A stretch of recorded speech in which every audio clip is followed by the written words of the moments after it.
6 years ago, and what ended up in was 35 cents per certification, 2 in a year, but somehow there was a max of 4 that was put in the actual handbook.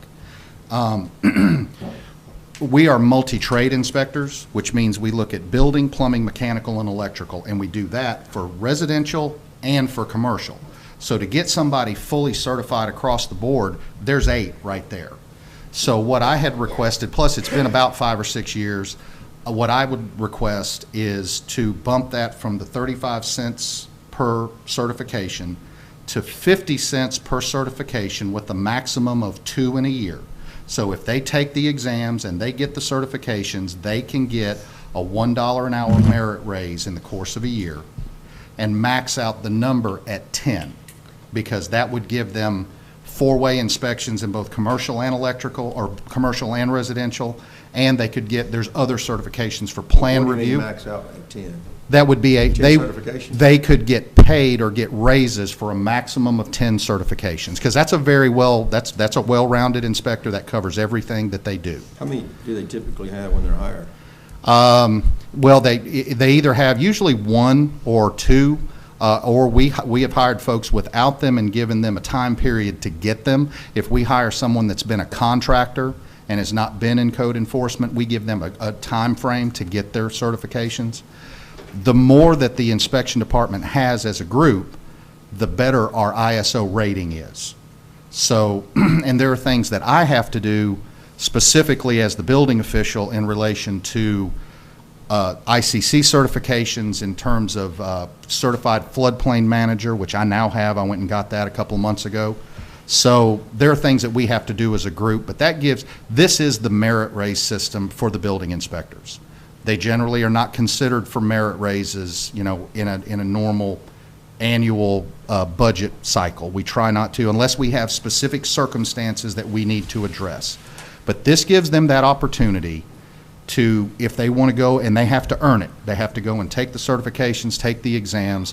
That gives them that ability. So what that would ultimately mean for any inspector is over a 10-year period, they could earn $5 total in merit raises.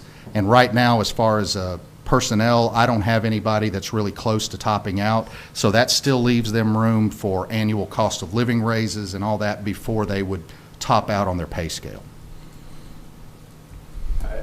Eric, how would that apply to people that come in with, say, 2 or 3 certifications? Would that already be factored in? Well, I would say if they come in with 2 or 3 certifications, then they still have it's 10 that they earn, and the handbook is only applicable as you're a city employee. So I would say it would be 10 that they could earn as a city employee. I'm not eligible for that, so mine don't count in there. But and normally the folks that we bring in either have 1 or maybe 2 or none at all, and they earn them as they go along. I'm a little bothered by the fact that they're not considered for merit raises. You would think that if they go through their training, and you'd submit for a merit raise for them, or some kind of raise, and as opposed to putting it just in a handbook. What if they get the certifications and they don't do an exemplary job? Well, and I understand. If you have automatic True. raises, True. sometimes you take the incentive away to perform too. It could work the other way. It can, but in reality, if that were the case and I had an employee that was not performing, it would be a disciplinary issue prior to this ever coming to pass. Are you the only department that doesn't? I'm just really taken aback by the fact that y'all don't give merit raises. Well, I'm not going to say that we don't give merit raises. This is the primary instrument by which the inspectors can earn a merit raise, because it is truly, if they go and they study, and generally this is studying done on your own time at home or during breaks or when you have time, and you go and you take that test, and these exams are not easy to achieve. They're not easy to take. If you've done that, then that is truly merit-based. They have put in the work above and beyond, and they have earned that opportunity. And that's it's easier, depending on how raises are approved by the council. If there's a pool of money for raises, sometimes it gets difficult to kind of break it up and decide who gets what, and I know it could mean less, a much smaller raise for someone, because you're trying to spread a pool of raise money over an entire city population in terms of the workforce. So this is something that is a clear incentive for them, because 50 cents or $1 an hour means a lot. And so there is definitely incentive to do that. The more they get, the better our ISO rating is, which means that's how insurance companies base their insurance rates to a large degree, are the ISO ratings of both the building and the fire department. So it's something that is a tangible benefit to both the inspector and to the citizens, because they benefit from the work that they're putting in. What's roughly their average pay? Right now? Yeah. I'd probably put, it's probably in the $21 to $22, $23 range. That makes, I mean, I was trying to quantify that Yeah. percentage. That's Sure. roughly a 5%. And also, If you got $1. with that amount, less. also understand that we've got, most of the inspectors that we have been here less than 5 years. So they generally started at the bottom of the range and they're working their way up. Our assistant building official's been here the longest. I think he's been here 10. But beyond that, everybody else has started within the last 5 years. So they would have started at the bottom, working their way up. Now, would you suggest, let's say that somebody hasn't gotten a raise and they've achieved 4 certifications since they've been here, would you go back in arrears and say, well, they need a $2 raise, or would you We'd start going start forward? right now, and that's my intention. As we start going forward, we're not going to go back and backdate. You know, if they got a 35-cent, and I had 2 of them last year that got 2 raises, they got 2 35-cent raises for obtaining their certifications. I'm not going to go back and say, hey, we owe them an extra 15 cents per. We're going to start whenever this is adopted, and that will be the policy going forward. Council? Sounds good. Okay. Anybody else? I mean, I understand your argument, but I think the incentive work towards improving. Yeah. your capability. It wasn't my argument, it was just No, I know. it being a devil's advocate. Discussion, yeah. Yeah, well, I think it worked better towards the. Well, I think Eric's point too is, you know, if this is outside of job performance, if you're not doing your job right, then that's a separate issue. Because this actually benefits not only the community that they're doing the work for, this benefits the city by increasing our ISO so that we can get our insurance Right. rates. So there is probably, if we spend the time looking at it, some correlation between insurance, and there might actually be a net benefit to us, depending on what the rates are based on these. And do you want to limit it to 2? You said it was 35 cents per certification with a max of Previously, 4. with a max of 2 per year and a cap of 4 I'm sorry. total. Okay, I was looking at my notes. So it was I would 4 like to total. keep it, if it goes to 50 cents per I certification, follow you. I'm 2 with you. per year with I'm a with you. total cap of 10. I'm with you. Yeah. I mean, really, if you look, the ICC probably offers 35 different certifications, but some of them are zoning officer, well, we're not going to do that. And some of them are, you know, other things that aren't really. Are you going to approve whether or not they should? Absolutely. And it's got to be something that's relevant to Relative. what we do every day. Right. Reach out and get that merit badge. so you Absolutely. get that raise. Now, yeah, I hear you. If so, the guys would be very appreciative. They have both told me thank you for putting this on the agenda, so. Well, I'm not hearing any objection to it, so. I like all the building inspectors. Thank you very much. Oh, We yeah. appreciate that. Hey, we're all likable guys. I guess you do. All right. What's going on with right-of-ways? Right-of-ways. One of the things this year, I was approved in the budget for a building inspector. Richard Johnson and I, one of the battles that we fight every day, and I may call on him to help drive this point home, is we have an incredible amount of right-of-way work going on. We've got AT&T and Mediacom and Southern Light all burying fiber optic. We've got folks that are, you know, we've got subdivisions being built where they're putting in underground utilities on new construction, and we have, it's not unusual to come on a final, get ready to start issuing permits, and we've got a transformer pad smack in the middle of where the sidewalk goes. There's a lot of these things going on, and right now, from a building inspector position, we can absolutely handle the workload that we have. If it gets super busy, we can handle it with a little bit of overtime. But if we're having to work overtime, then that means we have a huge number of permits coming in, so financially that would be covered. Where we are lacking is we are handling right-of-ways as we have time. And we just recently had a project in downtown Fairhope where our water main was hit twice, the sewer main was hit, and we had to wait. It was very reactive. After we found out about that, we went out and we dealt with it.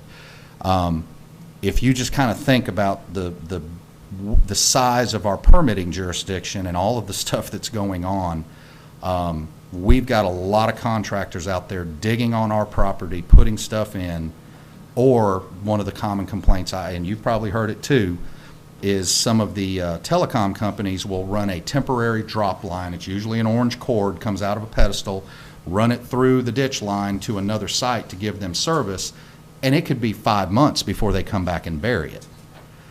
I get that complaint a lot. So what I would like to do is take the position you've already funded and use that for a right-of-way inspector that's out there staying on top of these people day in and day out.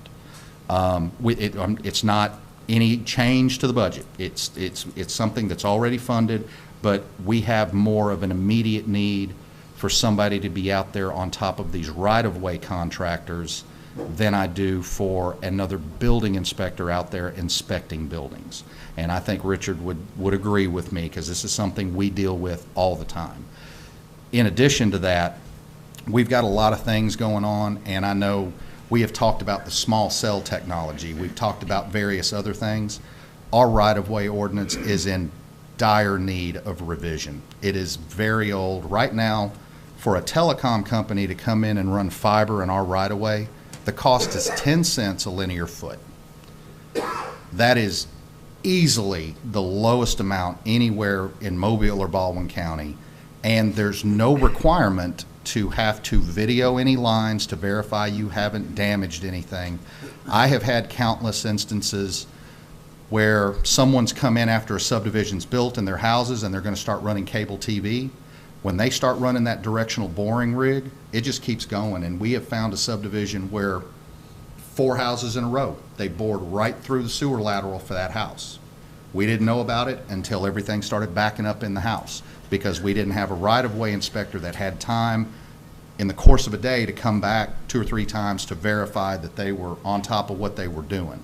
And that's where we need those eyes in the field, and to revise the ordinance to give us more control over what's going on in the right-of-ways. So the ordinance, rewriting of the ordinance is, to me, a no-brainer, but to have a right-of-way inspector, are they going to be everywhere they need to be all day, or and how much is that really going to reduce the accidents that do occur? And what if we just had a strict ordinance that said you're responsible for paying for the damages and correcting anything that you mess up? Well, and they are required to do that now, but I can tell you it would be 100% improvement over what we have now, because right now I've got building inspectors going from point A to point B to point C trying to do their scheduled construction inspections, and we have nobody going out that's really able to stay on top of them and check in on these contractors as they're going. So anybody we have out there is going to be 100% improvement over what we currently have. And even if we can knock down half or 60% of the problems we're having now, that's a huge step in the right direction. You know, we've got ADA issues. I think, you know, we put on the seminar, we dealt with that. I mean, we're under a mandate over I guess a 20-year period. We've got to bring our sidewalks and on public right-of-ways into ADA compliance, and the vast majority of them were built before this really became a high point of concern, and they don't meet those requirements. So we've got to be able to deal with, you know, and I think we've kind of self-imposed the standard that if we have to go in and do significant road work or resurfacing, that we're also going to work on getting the sidewalks, you know, where they need to be from a federal standard, because that's a mandate from the federal government. These are the kind of things that this inspector can also help us with. anybody we have out there is going to be a vast improvement over the reactive situation that we're in now. Because right now, we can't get ahead of it because we're reacting based on trying to handle other job duties. Why didn't you put that in the budget to begin with? That's what Well, you're- to be honest with you, that was brought up, I brought this up with the previous mayor about 4 years ago. And there were other things that ended up happening in terms of personnel. But right now, we have had a tremendous boom. You all know what's going on in town. At some point, it's time to stop being reactive and try to handle this. And really, I could go, as it stands right now, I can go hire another building inspector, and instead of my guys doing 8, 10 inspections a day, they can do 6 or 7 a day and relieve some of their stress. That's not where our need is, our most dire need. It's to get somebody out there that can stay on top of them better than we're able to right now. Counsel, any thoughts on that? My only thought is it when things do slow down, for instance, would it be capable of doing other inspections? Well, sure. I mean, and actually, I don't want to speak for him, but Richard and I have spoken. This year, this is something that's in my budget. To be honest, going forward, this could be something that could be split between these two. And if things were to slow down as far as construction in the right-of-way, the number of roads that he has to maintain and the number of things he's got to do is never going to go down. The permitting may drop because there may be fewer houses built, but we've still got the same number of roads to stay on and keep up with. We've got the same number of right-of-ways that we're responsible for, and that will never change. Now, that is a concern for me with the building department because our staffing is very dependent on the workload, and I try not to put too many people on staff, even though we could sometimes use it because we're under a heavy workload. But I also don't want to be in the position if things fall off that I'm having to lay people off left and right. I would rather us be pushed and have very busy days every day, and if it gets too busy, then work a little overtime, then end up with another person on staff that if things do slow down, and at some point, it will slow down some, I would think. So I don't want to be in the position of having to let people go. Do you have a job description for this I do. position? I do. Is that in here? Did I miss that? If not, I've got copies of everything for you. It should be. I thought it was in there. Did I give it to you? Is there some specialized training for somebody that is I see. a right-of-way It's here. inspector? There are different certifications. There are NICET certifications in terms of soils and asphalt and concrete. There are other things as far as typical utility. And I mean, we're in the middle. We had a discussion today recently that, we've got cable TV companies that are coming off the right-of-way back to the house. They're burying their cable TV 6 inches down. I just And wonder. they're getting cut. I just wonder if this is even something that we need to take any action on. You've got a budgeted inspector. Absolutely. Where you send that guy or gal to inspect is really up to you, whether it's a building or a right-of-way. I That's don't know correct. that really requires. I needed to write a proper job description because the tasks or the training needed for a building inspector is different from a right-of-way. And so to advertise it and to get the kind of applicant we want, I needed a newer job I got you. description. Okay, well then that makes. And that's what Is it that is. a one-for-one? I'm looking at the pay grade and the pay range. Yes, sir. It's the same as all of the other inspectors we have. Same pay grade, same range, same everything.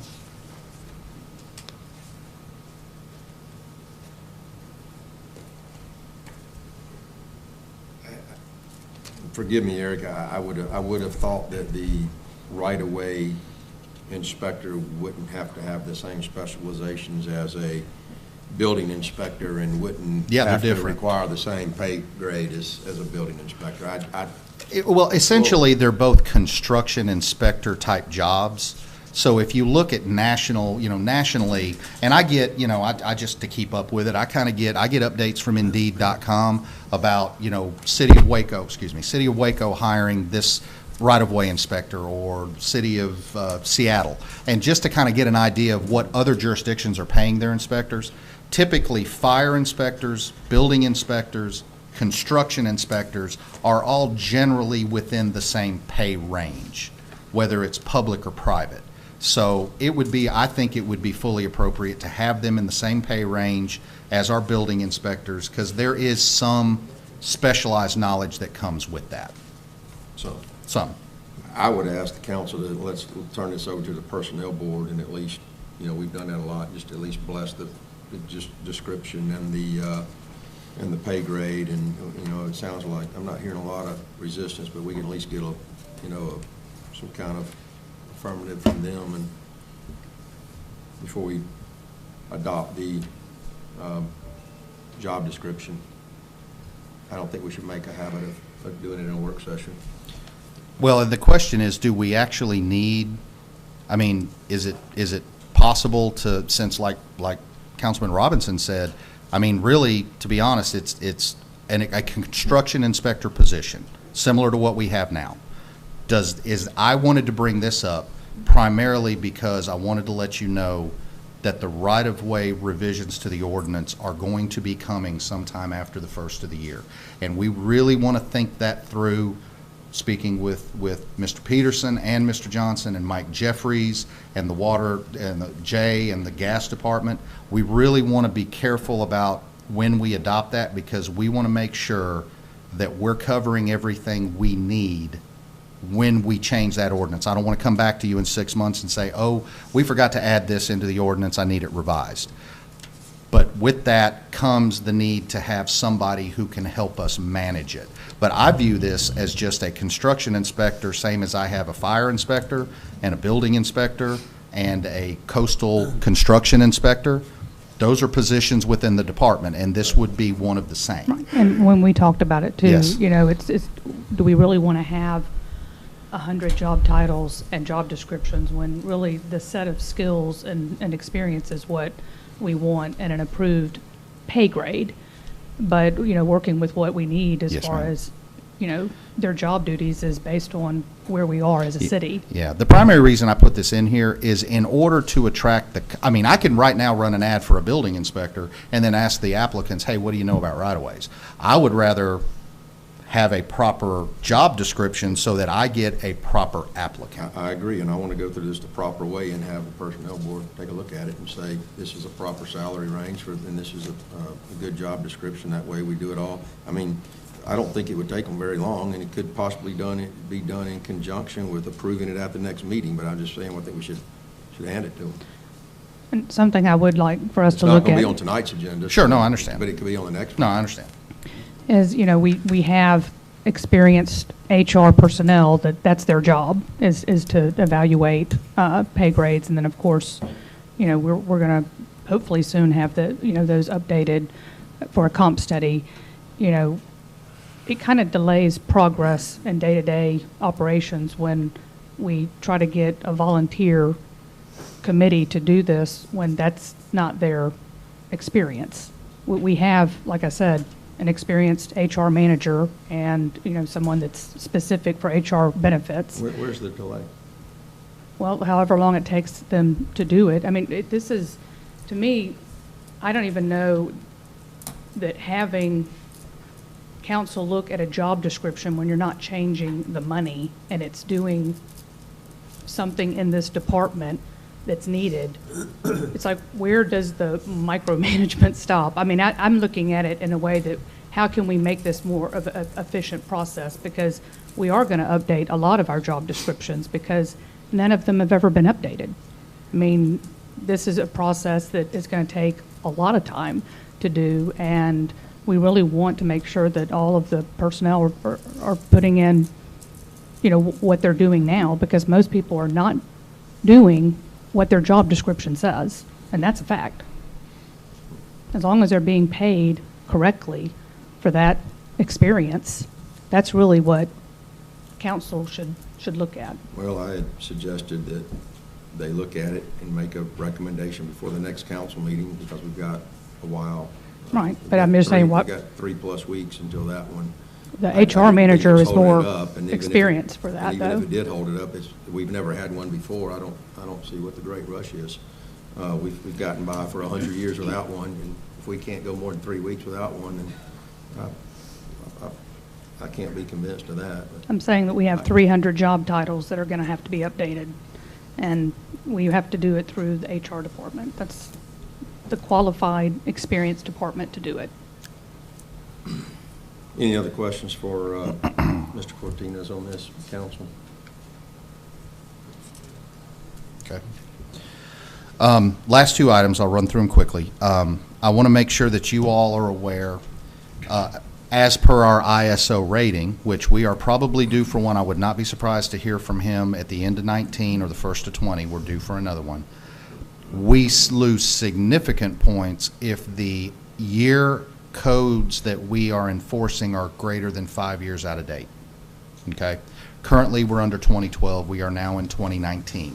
So I'm going to begin the process, and I've been working with Lisa to begin a code adoption process for the 2018 international codes and the 2017 electric code.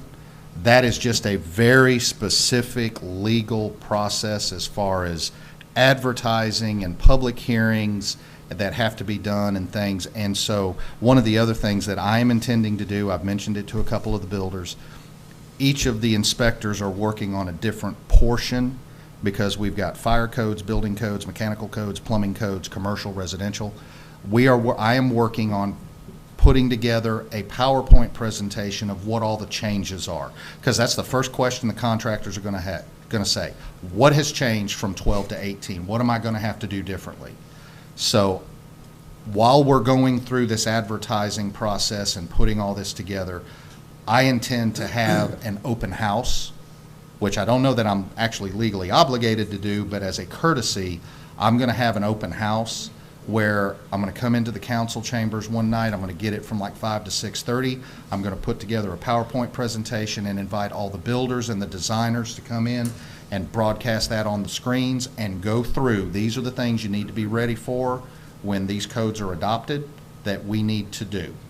But we talked about the time frame, and I think we talked about there would be a resolution on the January 14th agenda. Help me. Correct? That's correct. That's correct. And then there's what, two-week advertising periods that it has to go through in the paper. I'm going to ask you to help me on that. I want to make sure I got it right. Consecutive weeks we have to advertise, and then 15 days after the last publication we could have a public hearing. Okay.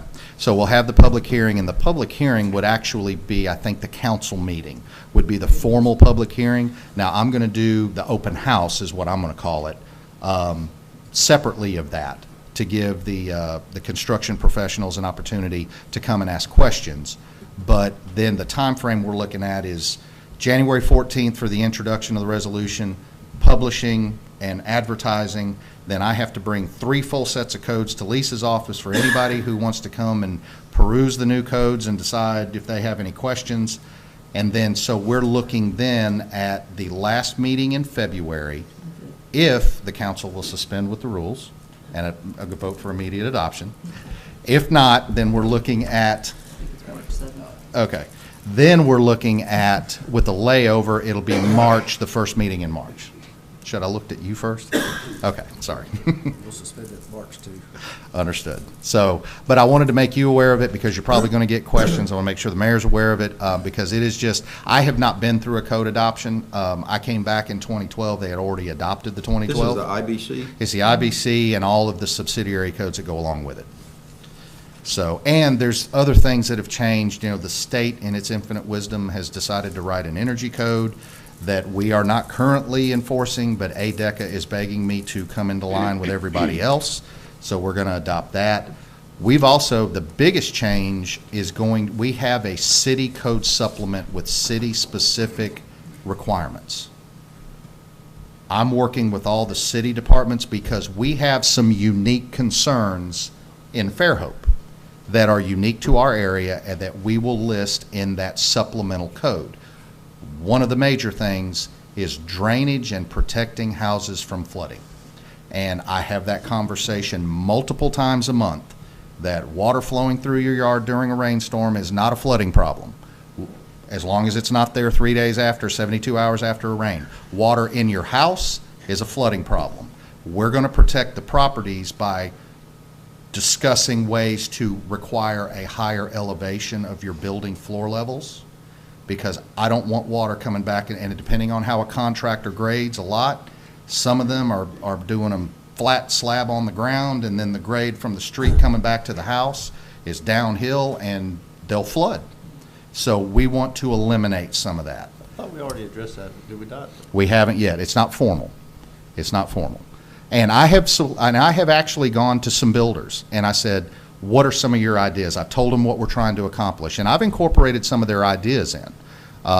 You know, they've talked to me about cost of what, if you do this, this is what it means as far as increasing the cost of a house. If you do this, it could accomplish the same thing, but might be more cost effective for the builders, because everything we add on to those requirements just makes the houses more and more expensive. So we're not looking to do that, but I also don't want a house to flood because I have a builder who wants to do it as inexpensively as possible and build that house as low as possible. We have a responsibility to our citizens not to let that happen. So that's going to be the major thing we're going to revise during this. I want to ask Councilman Brown and Councilman Boone to just work with Eric and make sure, because Right. Eric's, you're saying some things like it's going to be on the January 14th agenda. No, that is not. No, Okay. no. I want to make sure that they're ready for that to be on there Well, at the time And I think that we're ready. Yes, sir. No, what is move going to forward. happen, and I don't know if it was in your packets or not, the sample resolution, that's what you're going to see on January 14th. And it's just going to list the code additions that we're adopting. It's going to be introduced, then we start the advertising. The codes that or the city-specific amendments we're doing are going to actually be presented when she has, after they've been advertised, and I've given her the codes to keep in her office for anyone who wants to see them, and when we do the open house. That's when we're going to discuss it. And I'll be more than happy to call you both and kind of let you know what we're talking about. One of our biggest concerns, and I'll go ahead and say it, is we've got tear down and rebuilds on infill lots in existing areas of the city that are old subdivisions that have no stormwater drainage, have no detention ponds, because the subdivision's been there since the 50s.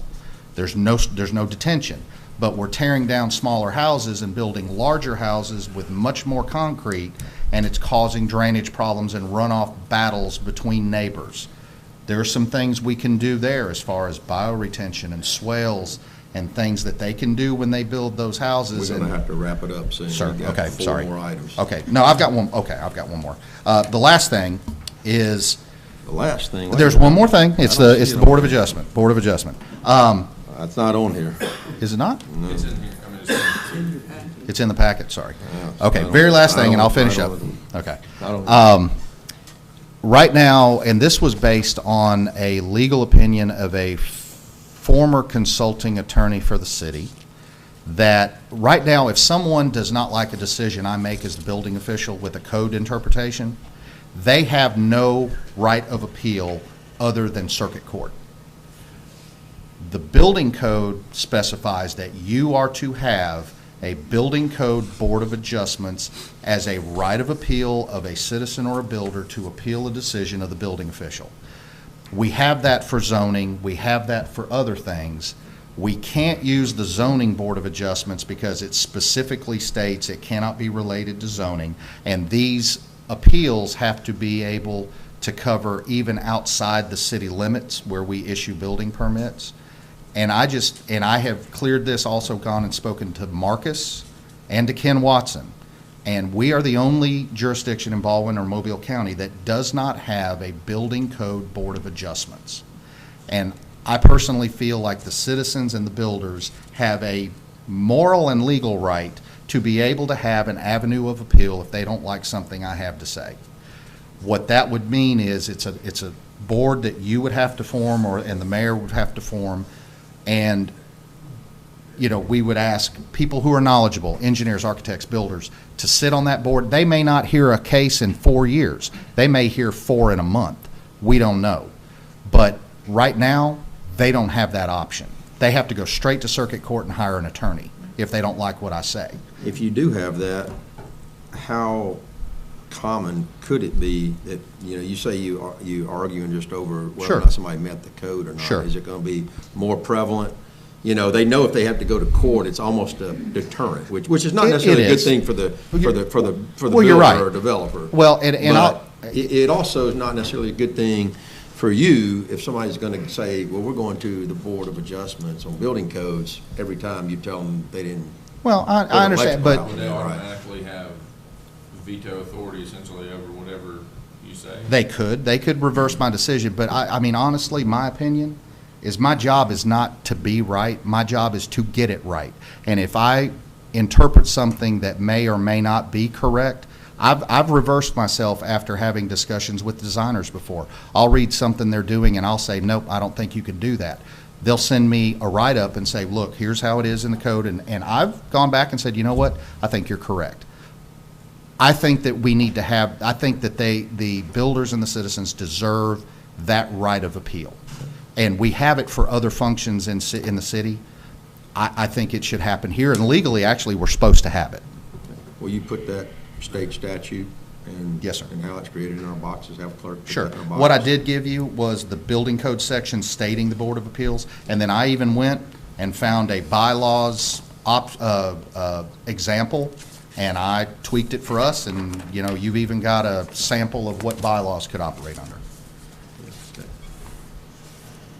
Well done, Eric. I hit you with a lot, but My you only probably won't process- see me again for 6 months. Is there a screening process in this, in the fact that it's an obvious rule and that you rule in favor of this obvious rule, and he says, no, that's not right, he wants to take it, you know, Sure. in other words, he's wasting time. You can, but you know what? If they do that, their project shuts down until they're heard, and that could be a month. Yeah. They have to decide how much they really want to argue about it. Well, And and it could be that, I mean, you can appeal, but maybe not have a hearing on everything. I mean, if they submit something, and it could be that the board, whoever's on it, can look at it and you know, maybe get back to them without. Sure. And I don't know if We I don't can. know if that, if open meetings applies to that or not. it's, yeah, it would, it would. Never know. Yeah, Eric, make sure when you give us that statute and whatnot. Yes, sir. That it's the state statute that deals with a municipal. Yes, board. sir. I mean, this seems to apply to a county. Sure, sure. Well, and the Just wanna one, you're see talking the the law. bylaws? Are you talking the bylaws? Well, it's the only. Yeah, only it's the thing that bylaws. mentions it. I'm not going to say I stole that from somebody else, and I just kind of tweaked it a little. That's just an example. I'm not saying we have to use that, but. Well, I mean, we have to follow state laws. Fair enough. Just give us the statute. that I'll get with shows Lisa how and you- we'll put it You know, just together. like an airport authority, state statute defines how that has to be created and Understood. We can do that. how members are appointed and such as that. Okay. Thanks, Eric. Sorry to take up so much time. All right, thank you. Good job. All right, Mr. Peterson, Fells Mobile Street Lift Station. Good evening. I'm not quite made it to the electronic age, so I've made copies for everybody who may or may not have them on their Thanks, sir. tablets. And what we've done is work with the engineer to look at 3 different options for siting the lift station that we'll be replacing. And we had a pretty big discussion at the Planning Commission about location of utilities in different districts and the character by which we want to provide the way that utility looks and transitions to the landscape. And in this particular case, since it is at near the bluff and on the Eastern Shore Trail, we're looking at trying to be a little more low profile with the fencing arrangements. We don't want a 6-foot chain link fence with barbed wire around it. But what we would like is some security, and we think a wrought iron type fence with maybe some brick columns on the corners would be appropriate. And the look of that I've tried to capture in some of the pictures I've sent with the information. But when you look at that site, the 3 locations that are shown on these 3 proposed site plans, one would be right along what would be the southern boundary against what is now an aluminum type fence with a wrought iron look to it. And if you look at the site plan where the wet well would be, which would be a pretty deep, maybe 12 to 14 foot deep and probably a basin of 12-foot diameter, it would be close to that south property line. And then we would wind up crossing with the force mains that come out of that from the pumps. We'd be crossing an existing storm drain. And for that location, which is, you know, as far away from what the public would be on that bluff property, I'm not comfortable with the infrastructure being cross in the middle of what we're doing with the lift station with a storm drain for just long-term operation and maintenance concerns that I would have. If there's a failure for the storm drain and we have a problem, you know, we may lose some of the infrastructure of the lift station with that. The second option would be a little bit further north of the existing lift station, and it would require a driveway that would go in to the property about midway between the street and the edge of the bluff. I've been out there on that property after different events like the 5K run or spring, you know, I competed in them, although I wasn't competing to win the race or anything, but there is a lot of people out there on that property, and I would think to have a structure in the middle of that area would be a little bit out of place to me, and we would still have to cross the Eastern Shore Trail to get access to it. And so the third option, which I'm trying to promote here, would be to have it closer to Mobile Street and have it to where we can have some parking just off of Mobile Street that would access the station for routine maintenance, which would be just general checks of the electrical and the mechanical equipment. Occasionally we'll have the vacuum truck come in and remove the grease from the wet well, so we'd want to have it far enough off to where we could get the truck in there to do that. But it would be a low profile fence arrangement that would try to put it far enough north of the existing site so that it's between the two houses on Mobile Street on the east side of the street, to try to make sure, you know, we want to be good neighbors to the people across the street as well. And then we'd be able to abandon the old lift station, which now has a little bit of a hedgerow in front of it on the street. We would wind up taking that out. Potentially we'll work with Paul Merchant and Public Works on, you know, what would be an appropriate landscape for that area. But then around the fence we could do some landscaping that would kind of shield some of that too from the public. So those are the options that we're looking at. I don't know how to ask for permission to put it where I'd like to put it, but I would like for you to consider the third option as what I think is the most appropriate from a long-term operation and maintenance. And it fits into the existing infrastructure system a little bit better, in my opinion. I like your option 3, personally, Mr. Peterson. I like option 2 on that fence. I don't know about I can see little Robinson out there climbing that first fence and maybe getting hung up on that thing. It wouldn't Now, be too good. and we're flexible on the type of fence, but I do think it needs to be open. Now, how high it needs to be, we can work with that. And when you say raw down, you mean like commercial grade aluminum? Oh, absolutely, yes, sir. And I would like to make that decision. We hired a professional to help with design around the city. You know, he could come up with a fence and even chain link fence and landscape it to where you can't see it. You know, I don't think it needs to be a decorative fence. You don't want to It's call right attention there to it. at the end of Fells. I mean, it's a feature. I took a picture. It's currently very, very, it still will be, you see that before you see the bay. So I think it's just. It's just a matter of how, I mean, Aesthetics. we looked at solid panels at one time and we were thinking, well, that's going to draw everybody's attention to that and forget about the bay beyond it when you're, you know, either on the road or coming down Fell. So we're trying to make it blend with the existing environment. And we're about to do a lot of work on the bluff and the beach area south of there, so the access on that staircase that's not too far from there will probably be utilized more, and it'll just be, I mean, it's not something you can really hide, I don't think, although we can buffer it with a lot of landscaping, and I do agree with that. I just don't know how high we want all that to be and how much of an attraction we want to make it.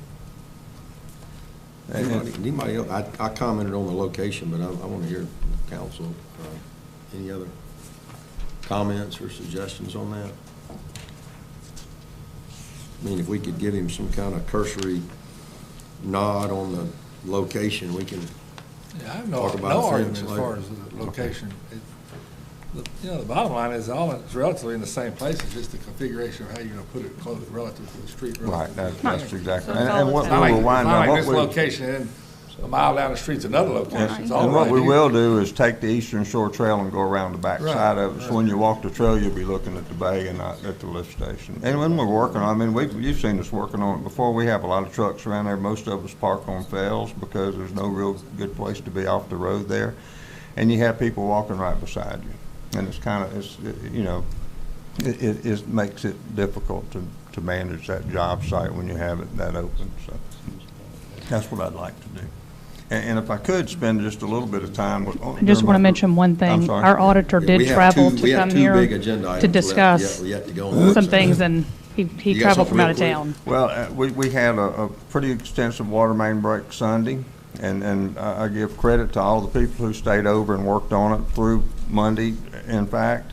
And what I found when I was looking at it is we don't have a lot of the right materials at this point in time to manage a 12-inch water main break. We had a sawzall trying to cut the pipe, which is problematic with the blades bending and the cuts not being square. That there is a chainsaw type of, you know, saw available that we'd like to get.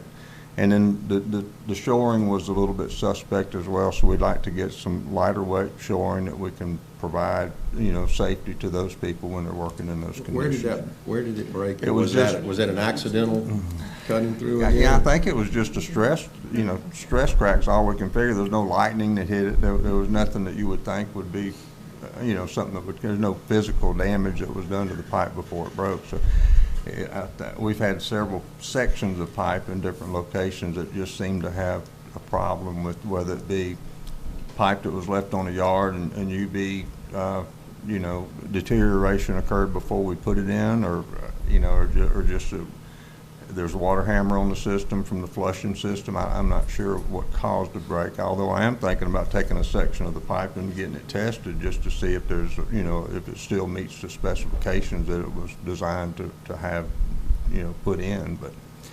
But I would like to get some safety equipment. I don't know that it's in the budget, but it's something I think we need to move forward on if we can. What kind of money are you talking about? for that? It's about $10,000 altogether when you look at the shoring and the saw. Is that 98 and 32? I'm sorry? Break? Yeah, 98 and 32. Yes, ma'am. Probably pretty impressive, wasn't it? It was a mess. And you Anybody out there rafting down the side of the highway, it's a Good. 12-inch main? Well, the problem with the 12-inch main where you have to cut it off is it's all gravity fed, and you got to let that drain all out before you can even hardly get in the Get some hole. good pumps and some 57 limestone and go to work. And we did have a good pump. Thank y'all very much. You gotta have I that. don't, guys, if you need an answer before next meeting, I don't know that we've ever, you know, turned down a $10,000 expense for a tool Safety. that you need. I guess I'd just ask you, is it something you use once a year? Oh, no. Can you rent it? Or- You gotta have it when you gotta have it, right? I will say this, when you have it, you use it a whole lot more often than when you don't have it. And you find reasons to use it. I'll give you a perfect example. When you're cutting this with what they were using now, they're using a circular saw that cuts it, and you can't see it, so you're trying to do a straight line all around it, and the cut looks like that. Yeah, By the time you get around it, it looks just like that. I got you.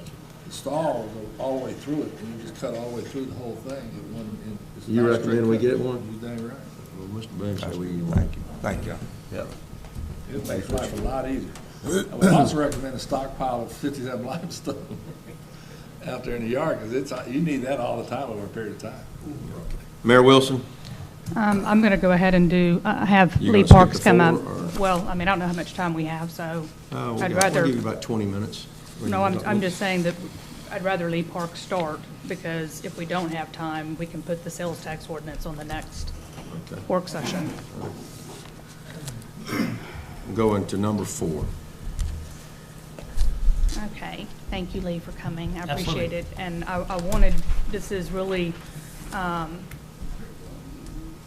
really in the absence of a treasurer, you know, it gave us some time to really start looking at the job duties that this person has, and with Lee, well, his team being down here for our end-of-the-year audit, it's just been good timing for us to really discuss best practices and inefficiencies and things that we really need to look at before we make, you know, maybe even define job descriptions and stuff. So I'll let you take it away. I have some notes too, but Okay. if you want to. Well, thank y'all very much for letting me speak with y'all.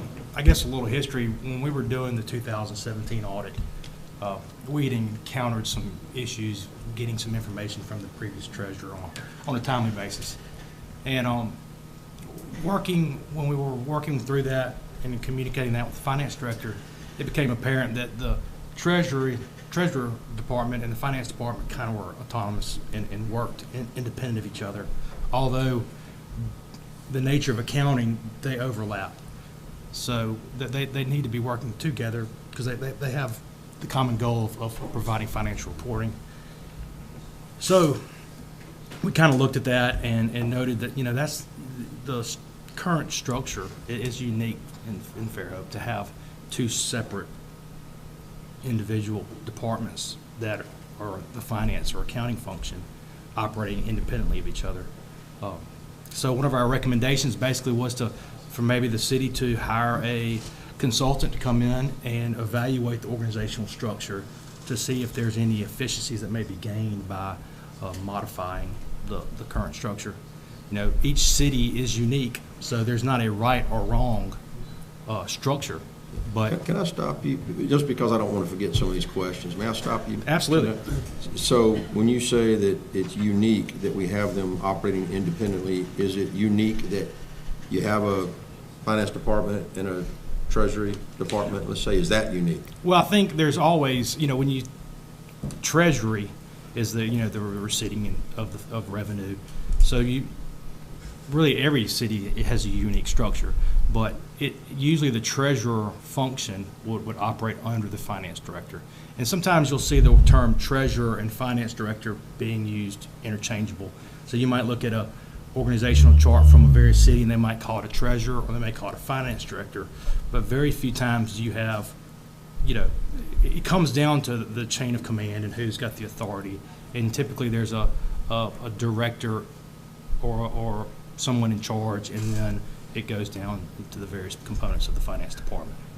And I forwarded the mayor various organizational charts ranging from Montgomery, Huntsville, Birmingham, all the way down to Daphne to illustrate that while they're all different and none of them are the same, there is one common thing that they all have a central finance department. And then up under that finance department, there's the various components. It's basically that we're departmentalized, but what we need to be is, making sure that the proper roles are separated. Mm-hmm. And in this case, the two departments are not even using those proper roles or different roles that should be in place. So we're too departmentalized, which is causing a lot of inefficiency. And there's a history that kind of got us to this point, over time. And the reality is we have a clerk, a city treasurer, and a finance director. And most cities would have a clerk and a finance director, or if there was a treasury position, it would be combined with the clerk, or it would just be that treasury department function under the finance department. And so it's almost like we have too many chiefs, how that works. And it's really just looking at the whole department and figuring out how, one person needs to see the full picture. And that really, just in the first budget, I think you can understand, because we didn't have really any communication from the treasurer then. We don't have that in place right now. And so it's really segregation of jobs, duties, and controls that need to be accomplished within the department. And like I said, I'm not saying that it's, everyone's unique, so I'm not saying it's incorrect, but I just recommend that you get somebody to come in and look at it and evaluate if that's the most efficient and effective way to do it. Maybe there could be some changes that could be made with assignments or responsibilities and duties that could improve it. Does it seem to be, and somebody correct me if I'm wrong here, but to say that most people don't have a treasurer, isn't it in the law that the council is responsible for appointing a treasurer? So if it's in law that that's one of the things we're supposed to do, it seems odd that Most people don't have those. Well, I think that the term treasurer and finance director are used interchangeable. And that's what I was gonna bring up. Is it that depending on the size of the municipality and the structure, whether it's strong council versus, strong mayor or, whatever the structure may be, I was gonna ask, are those terms sometimes interchangeable? And being that the council in our type of government is over the city finances, would they then be responsible for appointing that position that's finance director or treasurer, whatever you want to call it? But if you look at all the other appointments that the council has, is clerk, is chief of police, fire chief, city attorney, and municipal judge. There's not anybody that the council appoints that is really in a subordinate position within their department, I would say. So I'm wondering if that's a Well, and finance and treasurer I is think one this and the same. situation, if you took the appointment out of it, you would still have this issue of having two positions that were pretty much, parallel at the same level and not having It's two vice presidents and no president. Yeah. So I got, so 2 questions. Were there any other departments within the city that you saw some inefficiencies that would need to be studied by? Well, I think that if you had whole that study, department. it would need to be Comprehensive. a comprehensive study. It wouldn't be something that would. I'm going to forward this to y'all. Yeah, gave the mayor an example. It's similar to what, and he recommended this last year, but it's, we talked about doing comp study for job and job descriptions when really the structure should be looked at first for all the efficiencies. And because the organizational chart just grows organically, you're not really taking it from one bird's eye view and structuring it from the beginning. It kind of evolves, and as it evolves, you might not recognize some of the inefficiencies that are put into place. And I was just reading through this report, which I'll forward to y'all. Dalton, Georgia did and I think Montgomery just finished one, and you had mentioned some other cities in Alabama that just finished.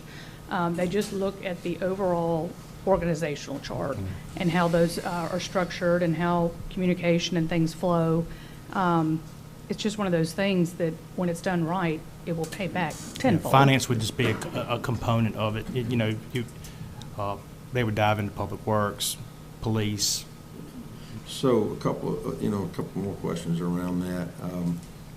Is it perceivable that some inefficiencies are due to personnel and not the structure of the organization?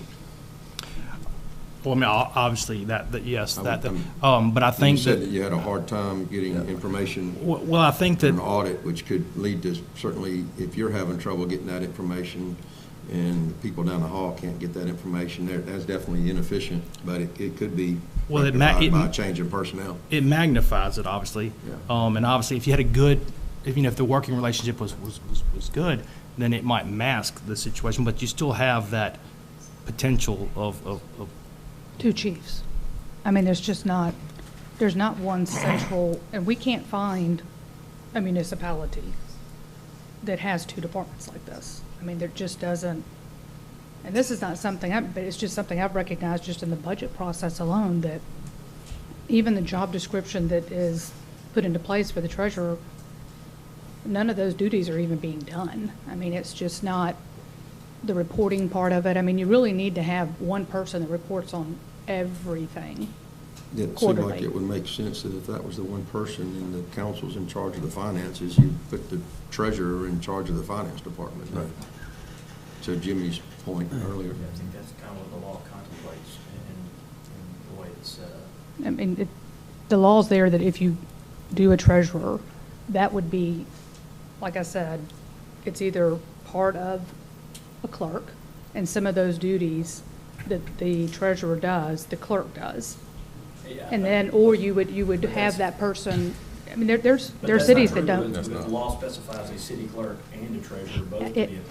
No, Well, you it don't says have to do Actually, it that. says you could have, the clerk could act as the treasurer, or you could appoint a clerk and you could appoint a treasurer. The law basically just gives the council the authority to appoint positions A through F, and we choose whether or not we want to appoint those A through F. Not every city has both positions. Right. I mean, they have two positions. It's a finance director type and a clerk. But if it's an appointed position, I mean, we do have a finance director that can get, more training, or it's really, like I said, about the structure of having somebody that can report on the true financial state of the city quarterly for council, mayor, and that's not happening right now. I mean, you're not seeing that. Jill's doing the budget, and I'm doing it with her, but you're not getting those other things. And then making sure that the positions under the finance department all have their proper roles, because, you mentioned that purchasing, for example, is, I mean, if you want to go into Mayor, that. respectfully, I remember a time when Jill, she gave quarterly financial reports to the council. We got up and gave That's PowerPoint actually the presentations. treasurer's job. So. Pardon? I'm sorry. It's actually the treasurer's, that's in their job description, Okay. so. So that was our overall recommendation, is that they consider. But the purchasing needs to be separate from treasurer. Why? Well, I just think that the purchasing department, you need to have a separate purchasing department. Right. You hear people talk about the centralized purchasing department where, currently, right now, the treasury department deals with disbursements and receipts. And you want the purchasing department to be separate from the people recording the disbursements and processing the checks. You don't want that person to be able to put a vendor in and approve the purchase and pay the check. So having it separate, at a separate department is And kind of along those same lines, if we're using treasurer and finance interchangeably, and you need to keep purchasing out of treasurer, you need to keep purchasing out of finance. That's going to be my question. Right, purchasing would be Well, standalone. if it was but under the would be- finance, it would be a separate department, Right. separate department within that main. But But you not, have- but not if treasury is finance. It's I it's don't under know the how you finance, separate under them the if you finance do. department, and that's why, I have a ton of organizational charge, just in general for other departments, but You we would have have a lot. somebody head of purchasing, the treasurer would not be the head of purchasing. You see what I'm saying? Oh, yeah, no, I mean, it's, Right. But our organization, just, and I'm sure you know this, is we have a purchasing department with a department head, and then we have a treasurer. And it's true that the purchasing department is currently under the treasurer, but then we have a separate finance department. If we put the treasury department underneath the finance department, As long as they purchasing have comes separate with it. roles I mean, and it sounds like what you're duties. recommending is the purchasing department still has to be at this level, finance department at this level, no matter if it's finance and treasurer together. Well, you can- To keep them separate, I mean, well, there's, you can build. otherwise you're commingling all three, right? Well, you can build business rules into any department. I mean, just because it's in a separate department or within the same department, you It's have the to go in and segregation of build the roles controls of and approval, duties. authorizations. And I kind of feel like we do have some of that. Oh, no, you definitely do. We You have definitely a do. lot of controls Yeah, on there. I think the complaints here that we have too many. Well, like I said, the recommendation was just to evaluate whether Yeah. there's any efficiencies that can be gained.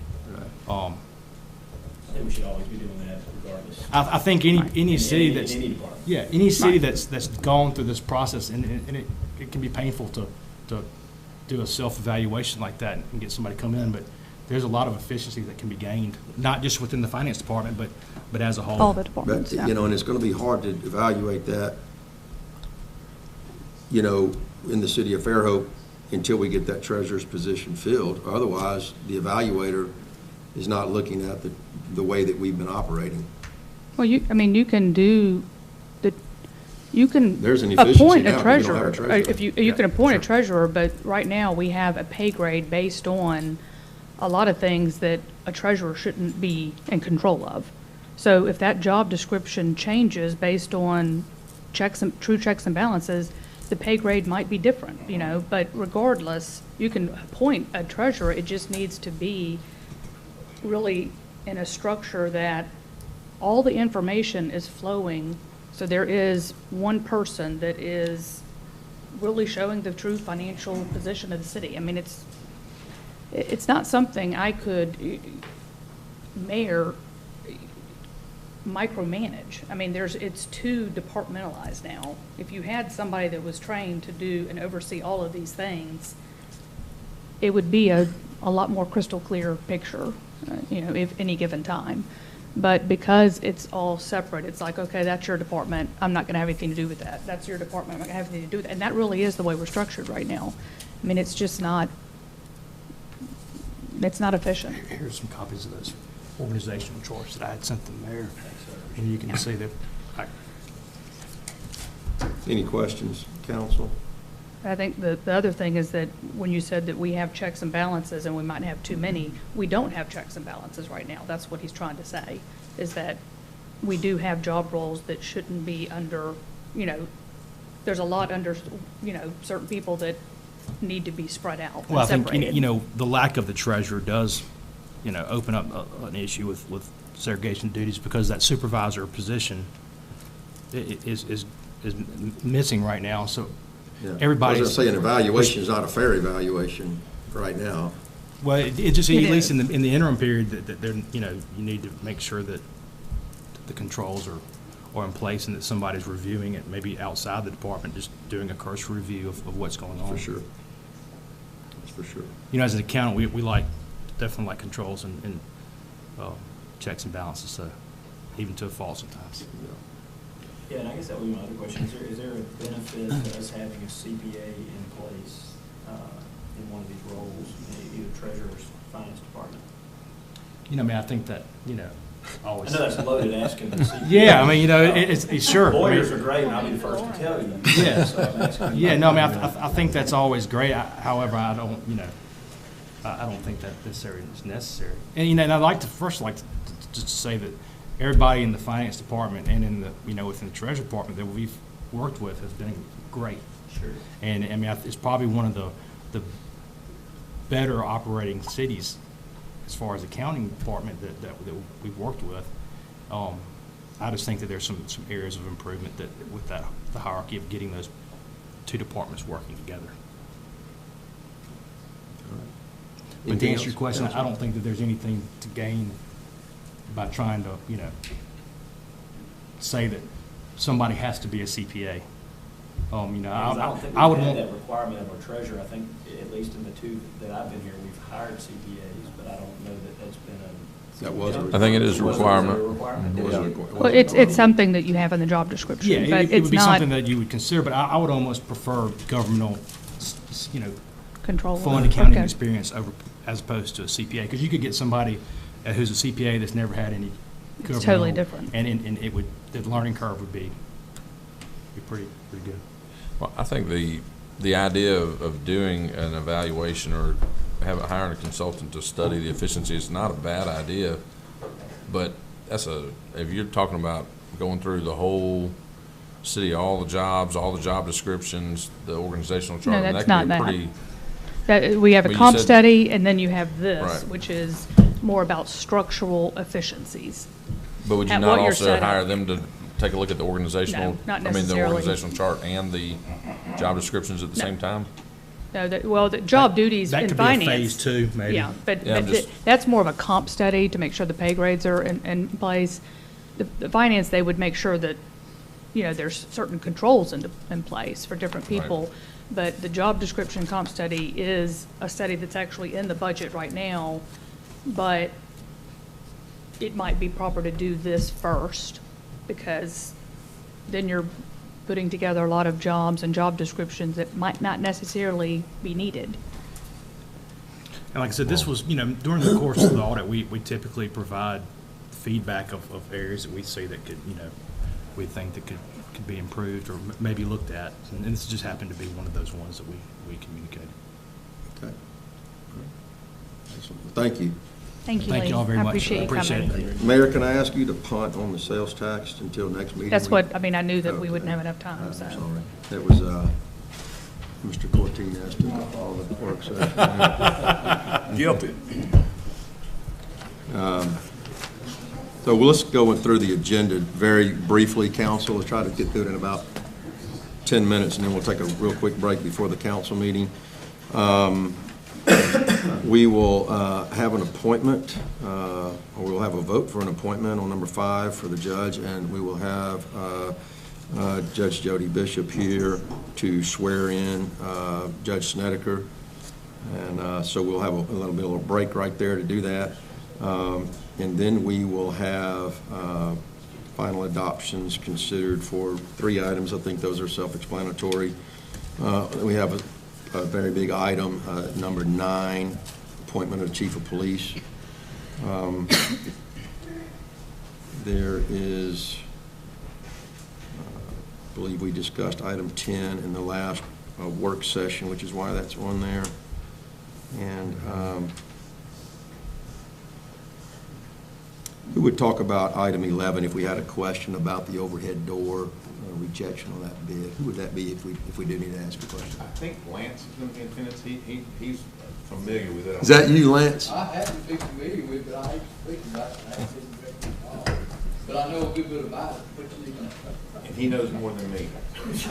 You want to tell us just real quick? You could get it out of the way now. If you tell us why we want to, you all right? Yeah, my legs sleeping. I wasn't expecting that to get up.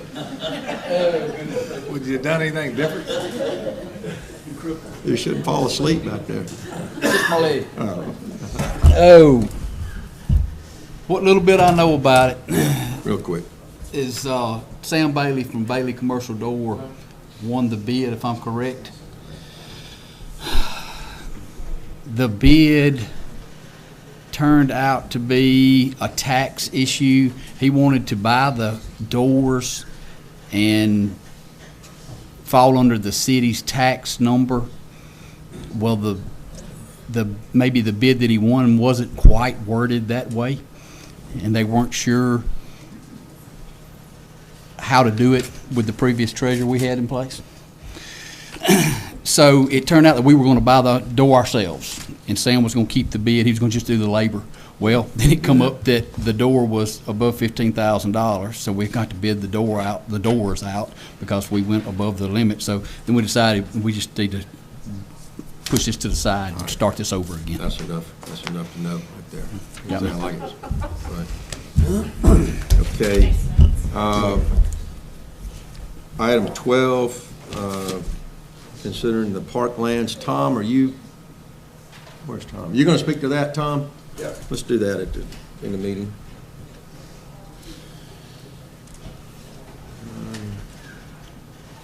13 would that be you, Richard, sanitary sewer cleaning? Who would talk about the sewer cleaning there? Would that be you, Jay? Where'd he go? Put Jay on the hook for that.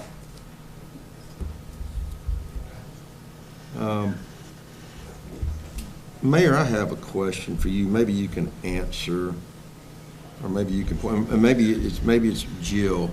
Items 14 through 19 are all. I'm sure those are all budgeted expenses.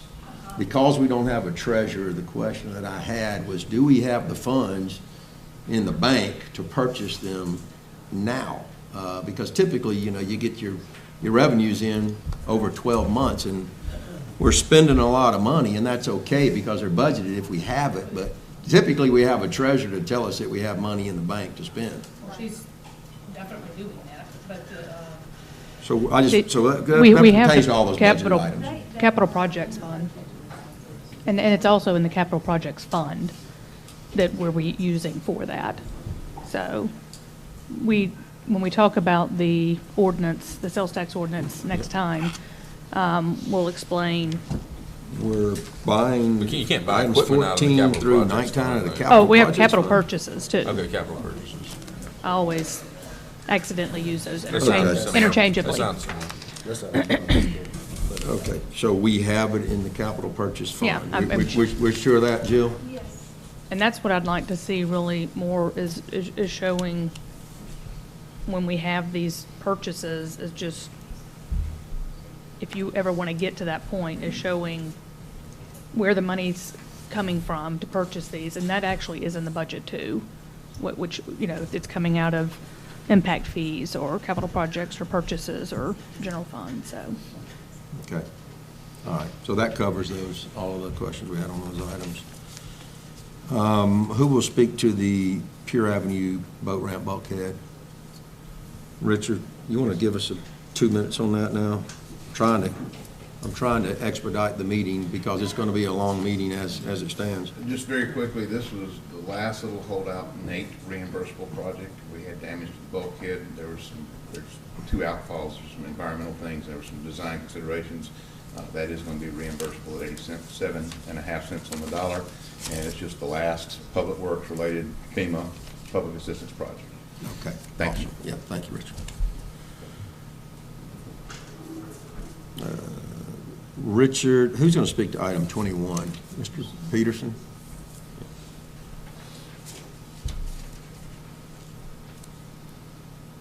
Okay, I have Mr. Fred Clark with AMEA. If you have questions about item number 22, I think that Mr. Peterson, I'm sorry, Mr. Clark has met with the council members individually and the mayor. So he's here to answer any questions. I know that can get very long and involved. I'll probably give a little overview of that when that comes up, or I may ask Fred to give a 2-minute tutorial on that for the public.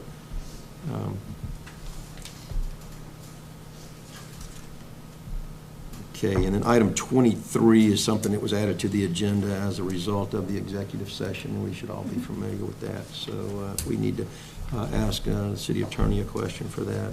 We can. And with that, we will adjourn the work session. And if I can get everybody back here in 10 minutes, let's try to